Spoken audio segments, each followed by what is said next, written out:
사랑하는 성도 여러분, 2021년이 시작된 지가 엊그제 같은데 벌써 반년이 훌쩍 지났습니다.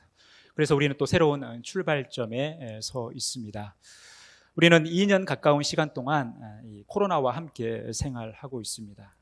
정확하게 이야기한다면 코로나와 싸우고 있는 것이죠. 이 코로나와 싸우면서 치열한 삶을 살아가고 있는 것이 바로 우리의 모습입니다. 이 코로나 때문에 우리의 삶이 위협받기도 하고 또 우리의 신앙의 위기를 경험하기도 합니다. 이 어려운 상황 속에서 우리가 그리스도인 혹은 하나님의 백성이라는 이 정체성을 가지고 그 믿음을 지켜나간다는 것이 여러분 쉬운 일은 아닙니다. 우리가 이 코로나뿐만이 아니라 여타 많은 우리 앞에 놓인 여러 상황들 속에서 우리가 어떻게 하면 믿음을 잘 지켜나갈 수 있을까? 이것이 늘 우리 앞에 놓인 숙제 아닙니까? 어떤 상황 속에서도 우리가 흔들리지 않고 하나님을 부인하지 않으며 믿음의 길을 잘 걸어갈 것인가? 여러분, 우리가 계속해서 풀어가야 할 우리의 문제입니다. 우리는 오늘 본문 말씀을 통해서 이 말씀을 묵상하면서 이 어려움 가운데 있는 우리들이 어떻게 믿음을 잘 지켜나가야 할 것인가? 우리가 회복하고 또 능력으로 갖추어야 할 것이 무엇인가? 그 18번째 이야기를 함께 말씀을 나누고자 합니다. 오늘 본문 말씀은 여러분이 잘 아시는 것처럼 이제 바벨론을 멸망시켰던 메대 왕이었던 다리오 시대에 있었던 이야기를 다루고 있습니다. 다리오 밑에 많은 관료들이 있었죠. 그 관료들, 즉 총리들과 또 고관들 그리고 다니엘 사이에 있었던 그 사건을 보여주고 있습니다. 여러분, 다니엘은 어려서 포로로 잡혀갔습니다. 포로의 신세였지만 이국 땅에서 굉장히 하나님과 동행하면서 하나님께서 주신 능력을 통해서 위대한 일을 감당한 것이죠. 그래서 높은 자리에까지 올라갔습니다. 오늘 이 다니엘의 모습을 이렇게 묘사하고 있어요. 3절 말씀 같이 읽겠습니다. 다니엘은 마음이 민첩하여 총리들과 고관들 위에 뛰어남으로 왕이 그를 세워 전국을 다스리게 하고자 한지라. 다니엘은 마음이 민첩했어요. 마음이 민첩하다 보니까 총리들과 다른 고관들 위에 뛰어났다라는 거예요. 하나님께서 다니엘에게 주신 큰 은총인 것이죠. 그래서 그는 위대한 능력을 발휘했고 이국 땅에서 인정받으며 살았습니다. 무엇보다도 왕으로부터 두터운 신임을 받았던 것이 다니엘의 모습입니다. 여러분, 이때 다니엘의 나이가 몇 살인지 아십니까? 81세입니다. 81세 요즘 하면 다 은퇴하시고 이제 교회 일 다 그만두시고 하는 우리들 아닙니까? 그런데 여러분, 이 다니엘은 지금 81세임에도 불구하고 이국 땅에서 귀하게 쓰임받는 모습을 보게 되는 거예요. 여러분, 우리의 인생에 있어서 가장 행복이라는 것은, 우리의 삶의 가장 큰 의미라는 것은 하나님께 귀하게 쓰임받는 거 아닙니까? 그런데 우리가 하나님께 쓰임받는 데 있어서 남녀노소, 계층을 불문하고 하나님께 쓰임받을 수 있다라는 거예요. 다니엘은 어려서부터 하나님을 잘 섬겼던 사람입니다. 왕의 진미와 또 왕의 포도주를 우상을 섬긴다는 마음 때문에 이것을 금하고 참고 그 신앙의 순결을 지켜왔던 인물이에요. 그는 하나님을 경외했던 사람입니다. 그러다 보니까 하나님께서 그를 귀하게 쓰시는 모습을 보게 돼요. 여러분들도 늘 하나님 앞에 정결하고 하나님 앞에 순결하며 하나님을 경외하는 삶을 통해서 평생의 삶 동안 하나님께 쓰임받는 귀한 분들 되어지시기를 간절히 축원합니다. 여러분, 이 다니엘은 81세임에도 불구하고 민첩한 삶을 살았어요. 그래서 그는 뛰어나고 왕으로부터 두터운 신임을 받았습니다. 그런데 여러분, 이렇게 왕으로부터 인정을 받고 또 신임을 받는다 하더라도 이게 항상 좋은 것만은 아니죠. 문제가 발생하는 거예요. 여러분, 4절 말씀 같이 한 목소리 읽겠습니다. 이에 총리들과 고관들이 국사에 대하여 다니엘을 고발할 근거를 찾고자 하였으니 아무 근거, 아무 허물도 찾지 못하였으니 이는 그가 충성되어 아무 그릇됨도 없고 아무 허물도 없음이었더라. 여러분, 다니엘이 너무나 민첩하고 뛰어나다 보니까, 그래서 왕으로부터도 신임이 두텁다 보니까 나머지 관료들이 다니엘을 시기하는 거예요. 이 다니엘에 대해 열등감이 굉장히 컸던 이 관료들은 어떻게 하면 이 다니엘을 무너뜨릴까 궁리하는 것이죠. 그래서 국사에 대해서 다니엘을 고발할 근거를 찾고자 했다라는 거예요. 그들이 가지고 있었던 그 열등감은 다니엘을 무너뜨리려고 하는 탐욕으로 작용했다라는 것입니다. 여러분, 그만큼 우리 인간의 내면 속에 들어있는 이 열등감은 굉장히 무서운 거예요. 마귀는 자꾸 우리 안에 있는 그 열등감을 자극해서 나와 다른 사람을 비교하게 되고, 또 욕심을 내게 하고, 분열을 하게 하고, 증오를 하고, 미워하게 한다라는 거예요. 여러분, 누군가가 이유 없이 나를 미워한다? 나를 힘들게 한다? 나를 괴롭힌다 할 때는요, 그 사람이 나에 대한 열등감이 크구나 라고 생각을 하시면서 그분들을 위해서 기도하셔야 되는 거예요. 지금 총리들과 고위 관료들은 이 다니엘을 시기하는 나머지 다니엘을 고발할 근거를 찾고 있습니다. 여러분, 그런데 털어서 먼지 안 나는 사람 없다라고 우리가 이야기하지 않습니까?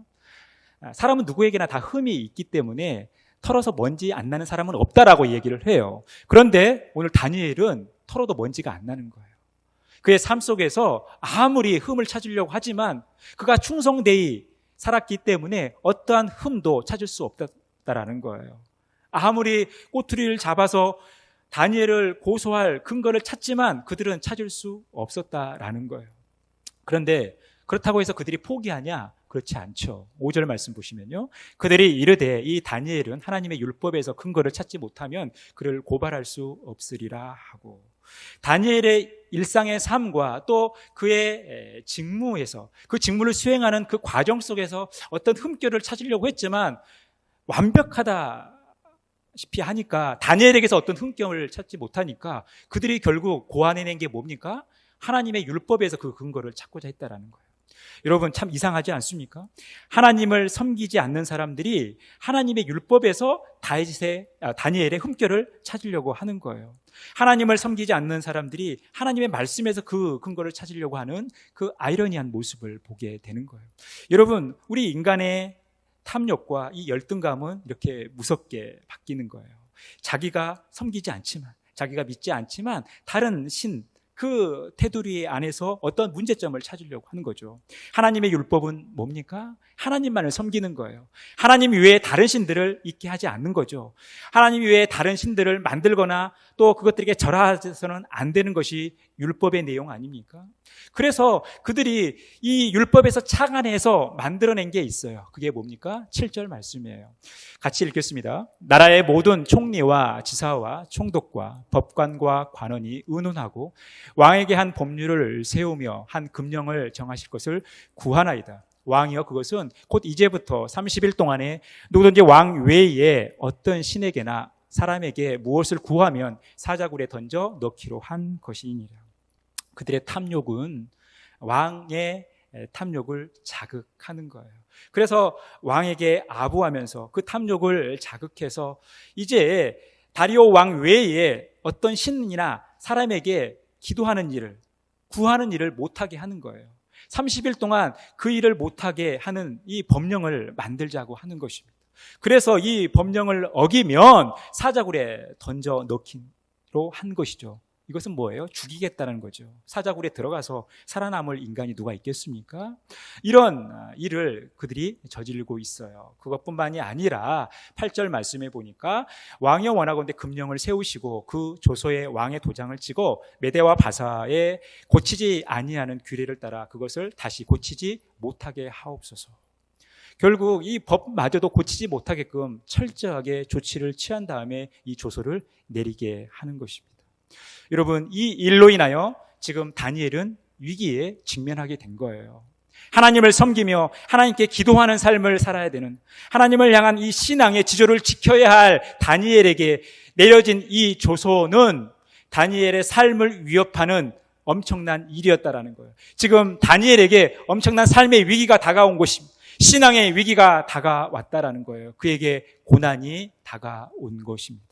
그런데 여러분, 이 상황 속에서 지금 다니엘이 어떻게 반응하고 있습니까? 10절 말씀에 보면 다니엘이 이 조서에 왕의 도장이 찍힌 것을 알고도 그의 하나님께 감사하였더라.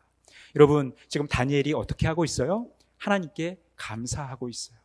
지금 다니엘이 처한 상황은 도저히 감사할 수 있는 상황이 아니죠. 다니엘이 이 조소의 왕의 도장이 찍힌 것을 알고도, 즉 그가 죽을 수 있음에도 불구하고 하나님께 감사했다라는 거예요. 여러분, 우리 그리스도인들에게 있어서, 우리 하나님을 섬기는 하나님의 백성들에게 있어서 이 감사는 우리의 신앙을 지탱해주는 중요한 부분 아닙니까? 그래서 우리가 늘 하나님께 감사해야 된다라고 이야기하죠. 그래서 하나님 앞에 감사하는 삶을 살아야 된다라는 것을 부정하는 이는 단 한 사람도 없습니다. 우리는 감사의 삶을 살아야 돼요. 그런데 문제는 뭐냐면 우리의 상황이 좋으면 충분히 감사할 수 있죠. 누구나 감사할 수 있어요. 하는 일들이 잘 되고 형통하고 원하는 대로 잘 되었을 때, 즐거운 일과 기쁜 일이, 복된 일들이 우리 앞에 놓였을 때 감사하는 일은 너무나 쉬워요. 누구나 다 감사할 수 있어요.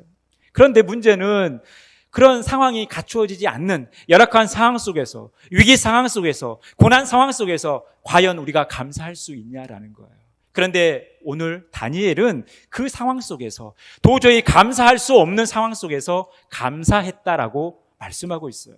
여러분, 우리가 어떻게 그러면 감사할 수 있을까? 우리는 이 다니엘의 모습 속에서 우리가 감사의 방법들을 좀 찾아가야 되지 않겠습니까? 감사해야 되는 것 알지만 상황이 받쳐주지 않아서, 너무 힘들어서, 여러분, 감사할 수 없는 이 상황 속에서 우리가 어떻게 감사할 수 있냐라는 거예요. 10절에 보니까 다니엘은 하나님께 감사했는데 어떻게 하면서 감사했어요? 기도하며 감사했다라는 거예요. 그는 기도하면서 하나님께 감사했다라는 거예요. 기도하면서 하나님께 감사한다라는 것은 뭡니까? 기도해야만 감사할 수 있다는 거죠. 기도하지 않으면 감사할 수 없다는 것을 우리에게 보여주는 거예요. 즉 기도와 감사는 함께 가게 되어 있다는 거예요. 기도와 감사는 떨어질 수 없는 거예요. 우리가 아무리 어떤 우리의 의지를 가지고, 우리의 노력을 가지고 감사하려고 해도 기도가 동반되지 않으면, 우리가 기도하지 않으면 감사할 수 없다는 거예요. 특히 우리 앞에 놓인 상황이 녹록지 않았을 경우, 삶의 위기와 고난을 겪고 있는 경우에 우리가 기도하지 않고는 도저히 감사할 수 없다는 거예요. 그런데 다니엘은 우리에게 기도하면서 감사해야 된다는 사실을 우리에게 보여주고 있다는 거예요. 그러면 다니엘은 어떻게 기도했냐라는 거예요. 어떻게 기도했길래 감사했냐라는 거예요. 여러분, 우리가 감사하기 위해서는 기도해야 되는데 이 기도마저도 우리가 잘 못한다라는 것이죠. 기도는 반드시 해야 되지만 이 기도마저도 우리의 힘으로 할 수 없는 것이 우리 앞에 놓인 현실 아닙니까? 그러면 다니엘은 어떻게 기도했는지 그 세부적인 모습을 우리가 10절에서 함께 살펴볼 수 있어요. 우리 10절 다 같이 한 목소리로 읽겠습니다. 다니엘이 이 조서에 왕의 도장이 찍힌 것을 알고 자기 집에 돌아가서는 윗방에 올라가 예루살렘으로 향한 창문을 열고 전에 하던 대로 하루 3번씩 무릎을 꿇고 기도하며 그의 하나님께 감사하였더라. 다니엘은 하나님께 감사했습니다. 다니엘은 하나님께 기도하며 감사했어요. 그리고 그 기도하는 모습이 구체적으로 묘사하고 있습니다. 여러분, 다니엘은 하나님께 감사하면서 기도하는 이 삶의 능력을 가지고 있었던 거죠. 다니엘은 기도하며 감사하는 그 능력을 가지고 이 어려움을 헤쳐나가는 모습을 보게 되는 거예요. 그러면 다니엘이 어떻게 기도했는가?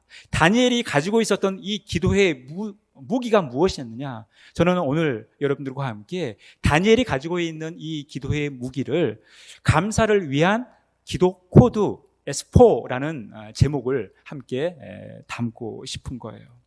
기도 코드가 있는데 그 기도 코드는 감사를 위한 기도 코드이고 이것이 S4라는 것입니다. 그 의미를 함께 살펴보면서 다니엘의 기도가 우리에게 주는 도전을 함께 살펴보도록 하겠습니다. 기도 코드 첫 번째 S1은 뭐냐면 기도 방해를 극복하라라는 거예요. 여러분, 오늘 10절에 보니까요, 다니엘이 이 조서에 왕의 도장이 찍힌 것을 알고도 기도한 거예요. 이 조서 자체가 지금 다니엘로 하여금 하나님 앞에 기도하는 것을 방해하는 거 아닙니까? 기도하는 것 자체를 금지하고 있기 때문에 이 조서는 다니엘이 하나님께 기도하는 데 있어서 엄청난 장애물이 되는 거예요. 다니엘이 처한 이 상황은 도저히 기도할 수 없는 상황이라는 것입니다. 여러분들은 기도의 삶을 잘 살아가고 계십니까? 여러분 항상 기도하십니까? 혹 너무 힘들어서 기도하지 못하는 경우는 있지 않습니까?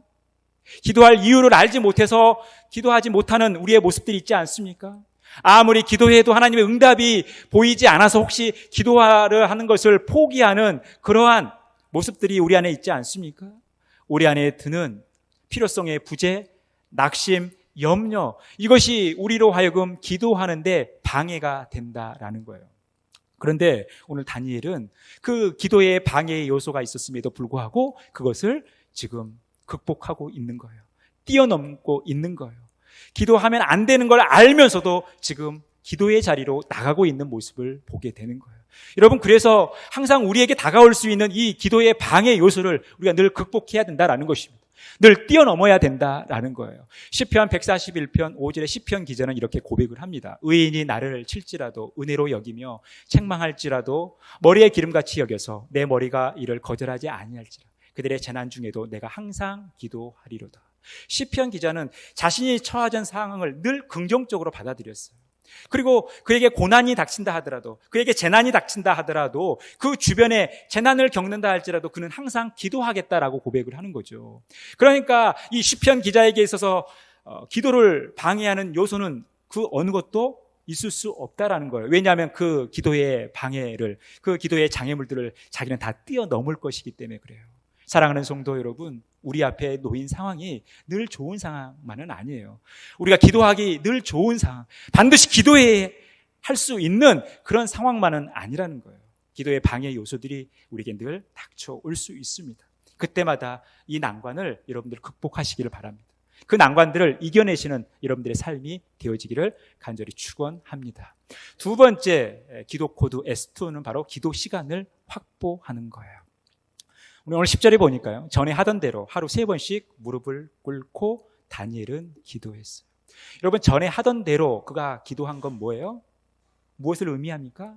그냥 자신에게 삶의 위기가 닥쳐오니까 그냥 기도한 게 아니라 그는 늘 어떤 상황 속에서도 기도했다라는 거예요. 늘 쉬지 않고 기도했다라는 거예요. 다른 말로 표현하면 그는 늘 기도 시간을 확보하고 있었다라는 거예요. 여러분, 너무 바빠서 기도하지 못하십니까? 여러분, 다니엘은 얼마나 바빴겠어요. 왕으로부터 가장 신임받는 신하였는데 여러분 얼마나 바빴겠습니까? 모든 업무가 다니엘을 통해서만 왕에게 들어갈 수 있었어요. 얼마나 바빴겠어요. 그런데 다니엘은 그 분주함 삶 속에서도 늘 기도했다라는 거예요. 전에 하던 대로 하루 3번씩 기도했다라는 거죠. 여러분, 하루에 3번씩 기도하는 거 쉬워 보이지만 이거 굉장히 어려운 일이고, 또 성경에서 3번 기도했다라는 것은 상징적인 의미가 큰 거예요. 이 3이 의미하는 완전수, 즉 완전하게 하나님께 기도했다라는 것을 보여주는 거예요. 여러분, 이것이 늘상 습관처럼 기도하지 않으면 있을 수 없는 일이고 할 수 없는 일 아닙니까? 여러분, 예수님도 늘 이런 기도의 삶을 사셨어요. 누가복음 22장 39절에서 41절 우리 같이 한 목소리로 읽겠습니다. 예수께서 나가사 습관을 따라 감람산에 가시매 제자들도 따라갔더니 그곳에 이르러 그들에게 이르시되 유혹에 빠지지 않게 기도하라 하시고 그들을 떠나 돌 던질 만큼 가서 무릎을 꿇고 기도하여. 여러분, 예수님이 얼마나 바빴습니까? 예수님이 이적을 베푸실 때마다, 예수님이 병을 고치실 때마다, 예수님이 귀신을 쫓아내실 때마다 얼마나 많은 사람들이 예수님을 찾아다녔습니까? 얼마나 많은 사람들이 예수님께 몰려들었어요? 예수님은 정말 분주한 사역을 감당했습니다. 그 분주함 가운데서도 예수님이 놓지 않았던 것은 뭡니까? 하나님께 기도하는 시간이었어요. 습관을 따라 늘 기도하신 예수님의 모습을 복음서는 우리에게 보여주고 있는 거예요. 예수님도 늘 기도 시간을 확보했다라는 거예요. 그 시간을 늘 하나님 앞에서 우선순위로 두며 기도의 삶을 살아갔다라는 것입니다. 여러분, 우리 아이들도 이 책을 통해서 전기문을 통해서 잘 알게 되는 이 존 워너메이커라는 사람, 여러분 잘 아시죠? 백화점을 160개 건드렸던 백화점 왕이라 불려진 사람이에요. 여러분, 백화점을 160개 정도 운영할 정도면 얼마나 바쁘겠습니까? 그런데 그분은 굉장히 믿음의 사람이었어요. 그래서 그는 항상 이 한가할 때도 1시간씩은 하나님께 기도했어요. 그런데 이제 좀 바쁘면 어떻게 했느냐? 바빠서 1시간 기도하던 거 30분만 했느냐? 그렇지 않고 2시간 기도한 거예요. 바쁠 때 2시간 기도했어요. 눈코 털 새 없이 바쁘면 3시간씩 기도했다라는 거예요. 그러니 그에게 하나님의 은혜가 임한 거 아닙니까? 여러분, 우리가 이 기도 시간을 확보해야 하는 거예요. 여러분, 이것은 양보할 수 없는 우리의 신앙의 영역입니다. 여러분, 우리가 하도 기도 안 하고 하도 예배 안 하니까 어때요? 교회가 강제적으로 이 공예배를 정하는 거 아닙니까? 주일 1부, 2부 예배, 수요 예배, 금요 기도회, 또 새벽 기도회, 이 교회가 이 공적 예배 시간을 정하여 하나님께 예배하는 거예요. 우리가 그 시간에 하나님께 기도하는 거 아닙니까? 그런데 여러분, 우리가 반드시 기억해야 될 것은 뭐냐면, 우리가 이 공예배에 빠짐없이 참석한다라는 것은 우리가 하나님 앞에서 우리의 최대치를 하는 것이라고 생각해서는 안 되는 거예요. 우리가 그냥 할 수 있는 최대치가 아니라 우리가 반드시 해야 될 최소치라는 거예요. 최소한 우리가 이 정도는 해야 된다라는 거예요. 우리가 그 이상을 해야 된다라는 거예요. 그러니 여러분, 우리가 이렇게 하지 않고 이 세상 가운데 살아가면서 우리가 어떻게 믿음의 길을 잘 걸어갈 수 있겠어요? 우리의 믿음을 어떻게 잘 지킬 수 있겠습니까? 사랑하는 성도 여러분, 우리가 늘 기도 시간을 확보하는 그런 복된 삶 살아가시기를 간절히 축원합니다. 세 번째 기도 코드 S3는 바로 기도 범위를 확대하는 거예요. 오늘 10절에 보니까 다니엘은 윗방에 올라가 예루살렘을 향한 창문을 열고 기도했어요.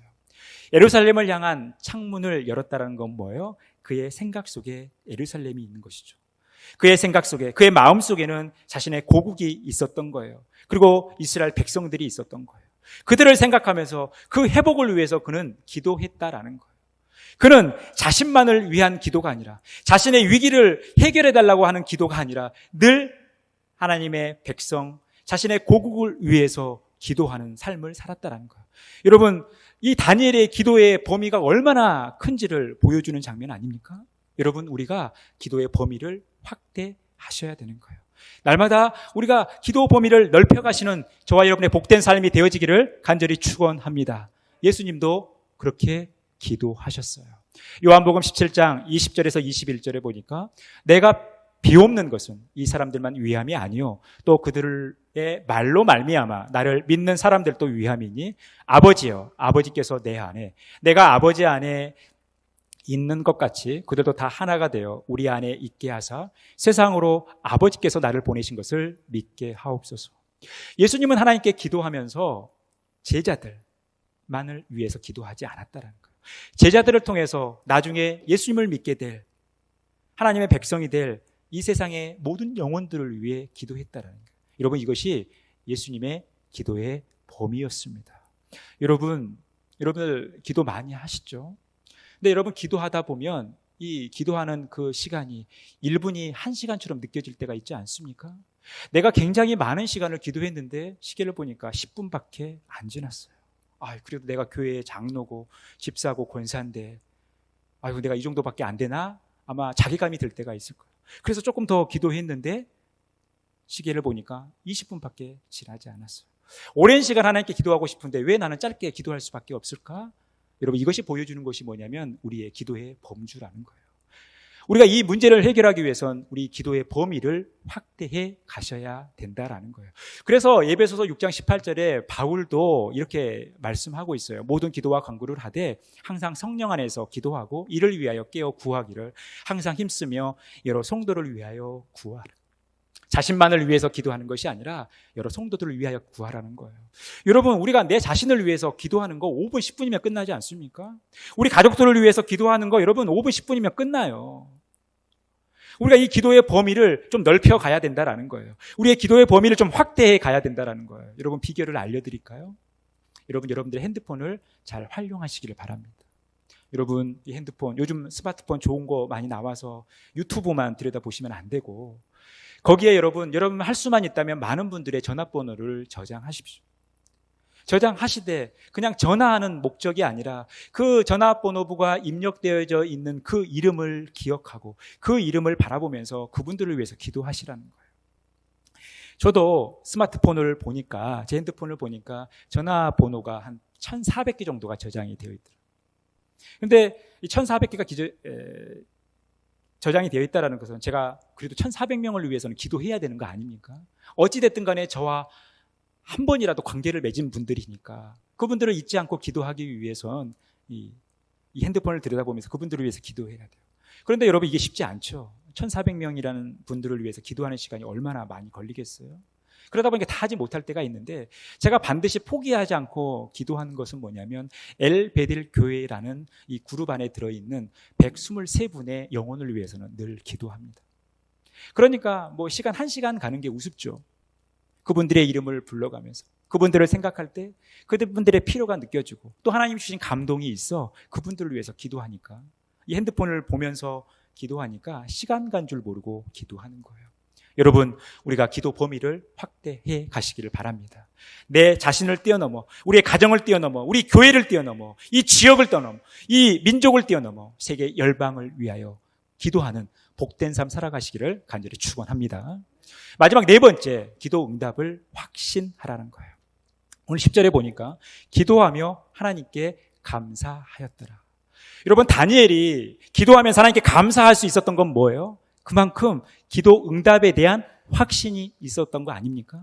하나님께서 자신이 기도할 때 응답해 주실 거라는 믿음, 그 확신이 있었던 거예요. 그래서 그는 기도하면서 하나님께 감사할 수 있어요.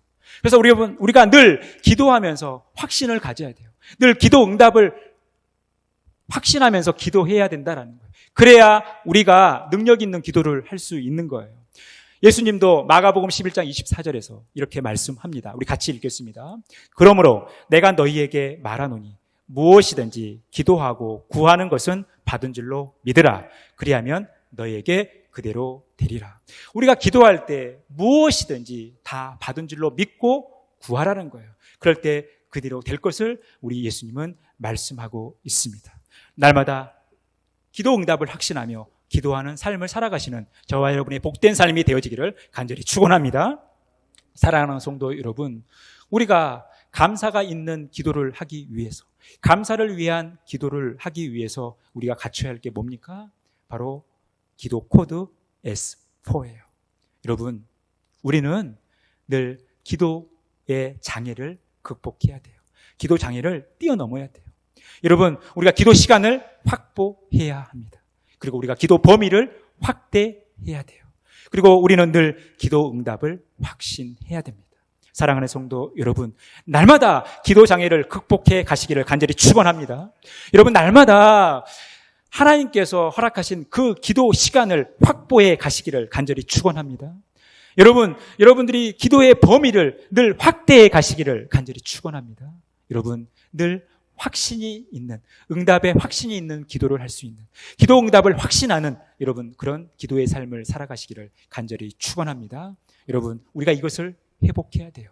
이 기도 코드를 회복해야 된다라는 것입니다. 그럴 때 우리는 다니엘처럼 능력 있는 삶을 살아갈 수 있습니다.